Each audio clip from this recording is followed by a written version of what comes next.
지금 미국에서 물가 상승률 발표되고 굉장히 시끄럽죠. 얼마나 높게 나왔어요?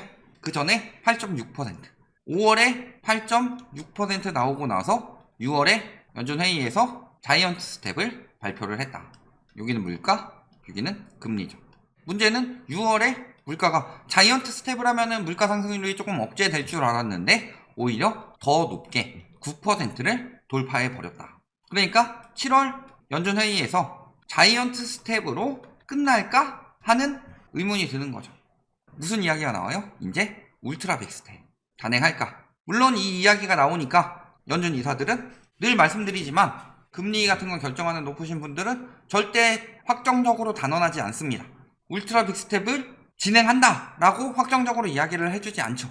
그 전에는 7.6%였는데 물가 발표되고 나서 80.3%까지 올라갔다가 지금 그 확률이 42.8%로 떨어졌다. 이게 42.8%가 뭐냐? 한 1000명 물어봐가지고 이 중에서 이제 한 428명 정도가 울트라 빅 스텝 가능성이 있다. 그런데요, 이 80.3%가 너무 높게 한 번에 막 심리가 흔들릴 때 그때 나왔던 결과이지 7.6%에서 42.8%로 거의 6배 가량 증가한 것.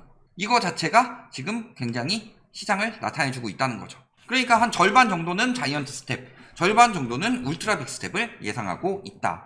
그런데 문제는 이번에 자이언트 스텝 하게 된다면 어떻게 되죠? 저번에도 했는데 이번에 또 해요. 굉장히 지금 빠르게 금리를 올리고 있다는 거죠. 그리고 이번에 또 하게 되면 어떻게 돼요? 한미 금리 역전이 일어난다. 지금 장단기 금리 역전이 되고 있다고 합니다. 장단기 금리 역전이 경기 침체를 나타내는 신호라고 그랬죠. 왜 그러냐? 금리를 빠르게 올리게 되면은 장기보다 단기가 먼저 반응을 하기 때문에 장기를 순간적으로 넘어서게 되는 거죠. 실거래, 즉 일주일 이상 갔다는 거죠. 그만큼 경기 침체는 심각해지고 있는데 문제는 뭐예요? 물가를 보자니 물가 너무 치솟고 있고 경제 성장률 코로나 때보다 훨씬 많이 높아졌죠. 그리고 고용률도 굉장히 높아졌다. 이런 부분을 봤을 때 금리를 안 올릴 이유는 없더라. 이렇게 금리 올리면서 어떻게 됐어요? 국제 유가가 떨어졌다고 합니다. 국제 유가가 왜 떨어졌을까요? 갑자기 국제 유가는 뭘로 책정을 하죠? 달러로 책정을 하죠. 유가가 떨어졌다는 건 유가 가치가 떨어진 게 아니라 뭐가 올랐기 때문이에요. 그러니까 달러 가치가 올라가니까 국제 유가가 떨어지는 것처럼 보인다. 근데 문제는 뭐예요? 아직도 90달러대. 그러니까 달러 가치가 올라가면서 유가는 떨어졌는데 그럼에도 불구하고 고유가이기 때문에 물가 상승은 지속될 수밖에 없더라. 그러면서 달러 가치가 올라갔으니까 어떻게 돼요? 지금 유로랑 달러가 첫 페리티가 벌어졌다. 페리티가 뭐예요? 1대1 교환. 1유로에 1.6달러까지 올라갔다가 1달러까지 떨어졌다는 이야기죠. 그만큼 유로 가치가 떨어졌다고 볼 수도 있지만 달러 가치가 지금 굉장히 빠르게 올라가고 있다. 달러 가치가 빠르게 올라갈 수밖에 없다는 건 달러 가치 막 급등하기 전부터 저희가 계속 이야기했던 겁니다. 결국엔 이렇게 진행되고 있죠. 그래서 여기서 맨날 떨어진다고 하고 뭐 하라는 이야기예요. 저희가 떠 먹여 드릴 수는 없어요. 저희는 늘 말씀드리지만 공부를 하라고 하고 지식을 갖추라고 말씀을 드리는 거지, 지금 달러 가치 계속 올라갈 거니까 달러 사세요 이런 식으로 이야기하면은 그래서 팔 때 놓쳐가지고 라이트하우스가 팔라고 안 했어, 달러 가치 떨어졌어, 그래서 망했어, 이렇게 탓하시려고요? 그러니까 공부를 해야 된다고 늘 말씀을 드린 거고, 무릎에서 사서 어깨에서 팔라고 그러는데 어깨 이상 올라간 자산에 대해서는 거품이라고 이야기를 한다. 부동산 같은 경우, 코인 같은 경우는 어깨 정도가 아니고요. 지금 어깨 위에 목마를 타고 올라가서 그 위에 또 목마를 타고 올라가서 서커스단이 되어 있다. 그러니까 당연히 가격이 빠질 수밖에 없는 상황인 거고, 그 부분에 대해서 경고를 하는데 예기치 못한 상황으로 저금리가 돼서 더 올랐으니까 라이트하우스는 틀렸다. 그런 식으로 이야기하면은 경제에 대해 기억자도 모르는 거고, 어떻게 그런 식으로 운 좋게 몇 번 돈 벌다가 한 방에 쑥 가는 거예요. 지금 딱 그렇게 벌어지고 있죠. 그래서 지금 환율 1320원을 돌파했다. 환율이 올라가는 이유는 원화 가치가 떨어지고 있느냐? 근데 원화 가치가 안 떨어지도록 하기 위해서 우리나라에서 뭐 했어요? 빅스텝. 그럼에도 불구하고 원화 가치가 떨어지고 있다. 뭐 대비로? 달러 대비로. 원 엔화 환율 같은 거 보면요, 원화 가치 올라가고 있어요. 왜냐면 일본은 금리를 올릴 수 있는 상황이 아니기 때문에. 그런데 달러가 너무 빨리 금리 인상을 하니까 계속 올라가고 있다는 거죠. 그러니까 이미 지금 미국에서 자이언트 스텝을 진행한 6월부터 우리나라가 선제적으로 금리 인상한 이유가 없어져 버렸더라. 그리고 이제 이달 말이면 최소 자이언트 스텝, 그리고 한 반 정도는 자이언트 스텝, 반 정도는 울트라 빅 스텝을 예상하고 있어요. 자이언트 스텝이든 울트라 빅 스텝이든 이제부터는 달러 가치가 더 빨리 올라갈 수밖에 없는 상황이다. 그러니까 어떻게 돼요? 빅 스텝을 했는데 최악의 금리 역전이 나온다고 하죠. 그래서 지금 단기물이 뛰면서 지금 장기물 역전을 했는데 문제는 이 최악의 금리 역전이 장단기 금리 역전도 있지만 더 큰 역전은 뭐예요? 한미 금리 역전. 2019년에 유튜브 시작했습니다. 아직도 뭐 5년이니 10년이니 이야기하고 있는데 2019년에 시작이 됐어요. 2019년 초에 어떤 상황이었냐? 미국이 금리가 더 높고 그래서 우리나라는 금리를 올려야 하는 상황이고 근데 문제는 가계부채는 글로벌 금융위기 때 미국 이상으로 올라가 있고 미국에서 앞으로 계속 긴축 들어가니까 우리나라에서도 따라서 긴축할 수밖에 없는 상황인 거고 그로 인해서 조금만 올렸음에도 불구하고 강남 아파트 붕괴되고 있었고 그러면서 이게 점점 더 퍼지는 상황이었는데 그 당시에는 그래도 강남권 위주로 거품이 많이 꼈고 서울권으로 조금 번지는 정도였는데 지금은 전국적으로 번졌기 때문에 더 위험한 거죠. 그러니까 부동산은 굉장히 위험해진 거고 주식하고 코인은 이미 박살이 나고 있는 거고 그래서 한미 금리 역전 가능성 빅스텝 했는데도 굉장히 크면은 뭐가 커져요? 자본 유출. 그래서 금리 역전 자체만으로 자본 유출을 부추긴다고 보긴 어렵지만 1%포인트 이상 격차가 나면 위험하다. 한국 국채에 투자한 외국인 투자가들이 만기 이후 재투자하지 않고 수익이 높은 미국으로 향할 수 있다. 자 그러면요 어떤 일들이 벌어지느냐. 첫 번째 외국인 자본 유출이 일어나죠.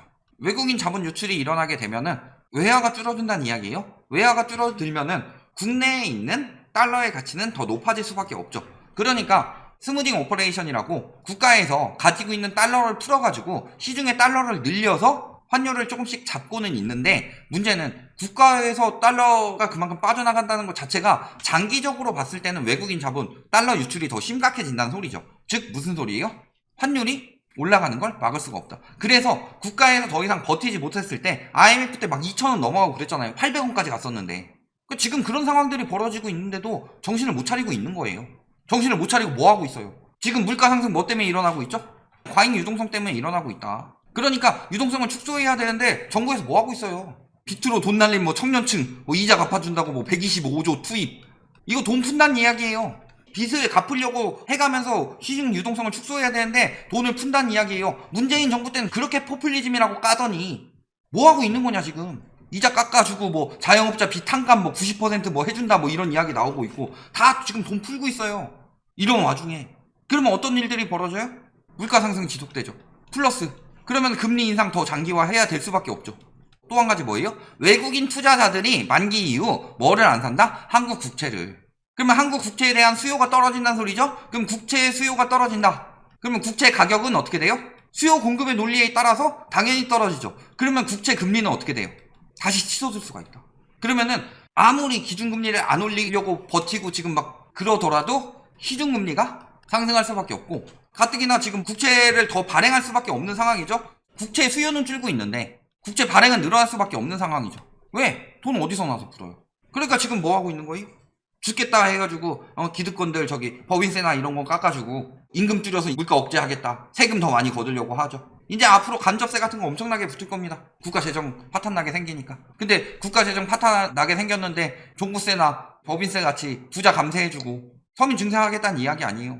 따라 망하는 길로 가는 거지. 그래서 지금 이제 3% 이야기가 나왔다. 그리고 연내 3.75에서 4.5까지 올려라. 근데 문제는요, 미국에서 이번에 울트라 빅 스텝을 하든 안 하든 이제 금리 역전되죠. 자이언트 스텝을 하더라도 0.25%포인트 올라가죠. 근데 미국에서는 앞으로 금리 계속 더 격하게 올릴 겁니다. 우리나라보다 물가가 훨씬 높으니까.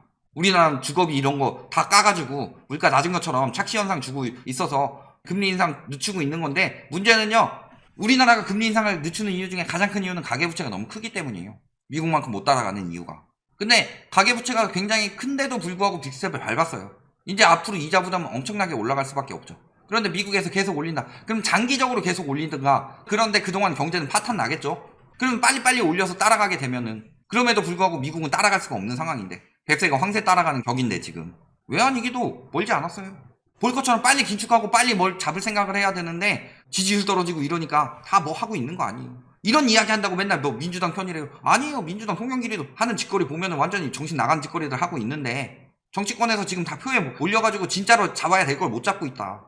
금리는 뭐 때문이에요? 지금 금리 인상으로 해결 안 된다. 물가 급등은 통화량 증가 탓이다. 금리 인상은 근본 해결책이 아니다. 이거 굉장히 웃긴 말이에요. 어디서 했어요? 여기서.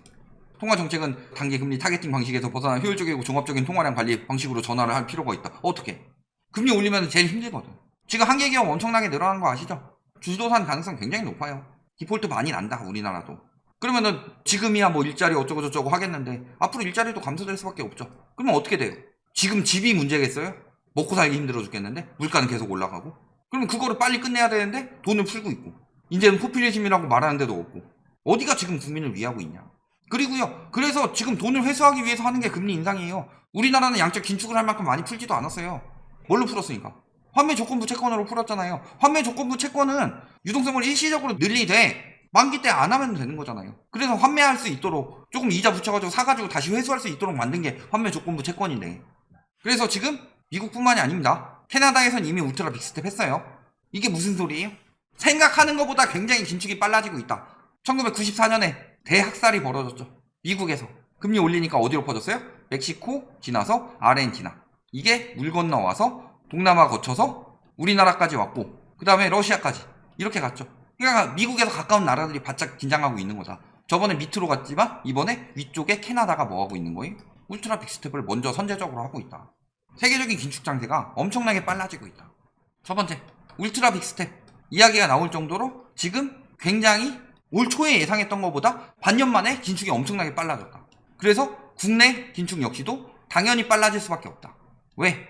환율 부분을 보셔도 그렇고요.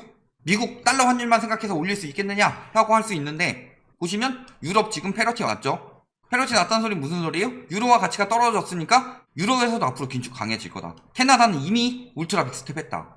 그러면 긴축이 강해지면은 뭐가 되겠어요? 빅스텝 또 나오고 금리 인상 더 빨라지죠. 그리고 외국인 자본 빠져나가면서 채권을 많이 푸는데 채권 가격이 떨어지니까 채권 금리도 더 빨리 올라갈 수밖에 없다. 채권 금리가 빨리 올라가게 되면 이거 시중 금리에 반영되죠. 그러면 어떻게 돼요? 우리나라 자산, 부동산을 볼까요? 코인을 볼까요? 주식을 볼까요? 코인 주식에서 지금 개인 회생하는데 떨어진 만큼 반영을 안 하겠다. 이런 식으로 지금 나오고 있죠. 그럼에도 불구하고 개인 파산, 개인 회생이 나오고 있다는 것 자체가 무슨 소리예요? 이미 빚으로 쌓아 올린 거품이 빠지고 있다. 근데 끝판왕은 우리나라엔 코인이랑 주식이 아니다. 우리나라엔 부동산이다. 근데 이 금리 인상을 어떻게 부동산이 감당을 하겠느냐. 그러면은 앞으로 우리나라의 빚으로 쌓아 올린 대부분의 위험자산들은 거품이 쫙 빠질 수밖에 없다. 이거는 우리나라뿐만이 아니라 세계적으로 일어날 현상이고 미국에서 지금 그래서 부동산 거래 취소가 계속 일어나고 있다고 합니다. 요거 보면은 울트라 빅스텝 안 가더라도 울트라 빅스텝이란 이야기가 나올 정도라면은 자이언트 스텝을 하더라도 또 자이언트 스텝이 또 갈 수도 있다. 미국에서.